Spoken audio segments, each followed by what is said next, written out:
Hey everyone, LibreNMS install in 5 minutes. Let's go. Here's my script, sudo bash, bomb, put a password in, do the script.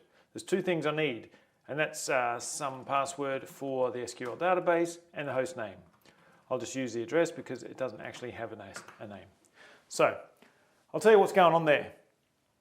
I like to have LibreNMS running, but sometimes I have trouble installing it, especially on Debian, because the way Debian does its Python packages, you need to set up the environment first so you can run that Python within that.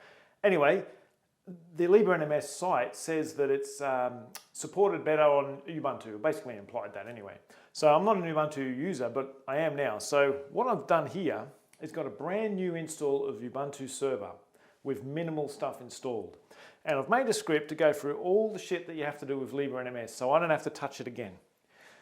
Now, there's a couple of additions here because there were a few, what I'd call vital things missing. So cron wasn't even part of the install, and neither was ping. I've never seen a system not include ping. But anyway, they're included in the script, which I'm going to share with you. So included in that is, as you just saw, the server name, because it puts that in the Nginx server config for it. And the other thing was just the password for MySQL, so I can talk to it, but that can be anything. It just sets them in there, because what I found was I'd have problems with things like you'd get it all going and then you get to the web install and then something isn't right. Somebody password doesn't match up to something, or this fails and that. It was just giving me the shit. So what I did, I made a script for it, and it's in my time zone, so you have to change that if you want to use it and you're not in Queensland. So it goes through that. So right now it's just installed all the the default Linux type things like ping and all the rest of it, and now it's grabbing the actual LibreNMS program.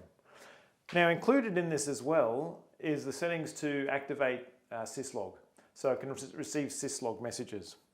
So anyway, this is how long it takes. What's it doing?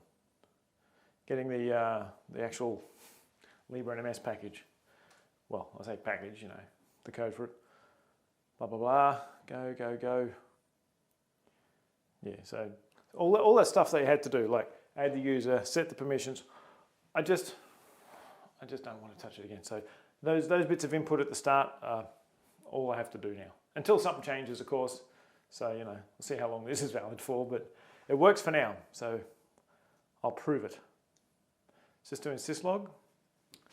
It's just about done. Okay, so there it's done. So now I go 192.168.100.159, which was the address, and here we are.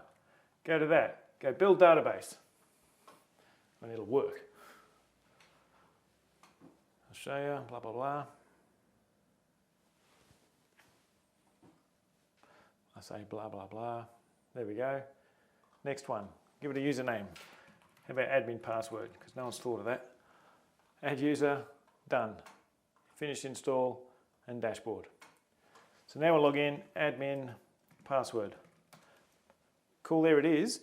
Now back on the script, I've said when that's done, come back and do that. You have to do the web bit first before you can do that. And that's done. So what I'll do is add a device. I'll just add the local host with public. So set that up in there. And there it is. Now you can wait for it to poll, but it polls every 5 minutes and we just missed one, so I'm not going to wait that long. I'm going to do a quick poll now, make sure it's all good. Boom, there it is. Now if I run this validate command, see it says some errors. That's because it hasn't done its own 5-minute polling yet, because it's under 5 minutes since I tried to do that. So what I'll do is wait until the time gets to 25 past, because that's the 5-minute mark, it polls every 5 minutes, and then run that validate again and it'll be fine. But what I'll do in the meantime is add a switch. So I'll go to the devices and add a switch. So 192.168.100.226 will do. Again with the SNMP, boom, there it is. Okay, like I did before, I can do a discovery now straight away just to not have this red. So blah, blah, blah, a lot of shit there. There's the switch. Now what I can do is go to logs and see syslog. Now if I do something like log into the switch, let's say I go switch and I go password and it goes in, right? I log into the switch, refresh that, you'll see that syslog comes in. So syslog's fine. Okay, it's on the 5-minute time, so I would have done a poll. So now I'll go back and have a go at this again. And look at that, all green, all okay. So that's how I do it, and I'll put the link in the description of where you can find that script. If it works, great. If it doesn't, too bad. Anyway, that's just how I'm doing it for now. So that'll do for now. Till next time, take it easy.